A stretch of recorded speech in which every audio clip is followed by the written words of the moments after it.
41তম জিলা দিৱস উপলক্ষে আমাৰ যোৱা 29 তাৰিখৰ পৰা যি প্ৰগ্ৰেম হৈ আছিলে 29, 30 আজি 8 তাৰিখে আজি এটা 12খনি আমি শোভাযাত্ৰা আয়োজন কৰিছিলোঁ।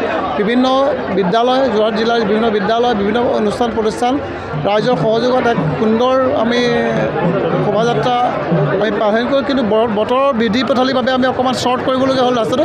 হ'লেও আমাৰ সুন্দৰভাৱে এটা এই অনুষ্ঠানটো আয়োজন কৰা হৈছে। ইয়াৰ পিছতে আমাৰ এতিয়া সকলো যাব এখন মুকলি সভা আছে জিলা আমাৰ হেৰিয়াত ডিষ্ট্ৰিক্ট লাইব্ৰেৰীত। এই জিলা হেৰিয়াত ডিষ্ট্ৰিক্ট লাইব্ৰেৰীত আমাৰ মিটিঙৰ পিছতে আমাৰ এই পৰ্যায়টো মোটামুটি শেষ হ'ব। ধন্যবাদ।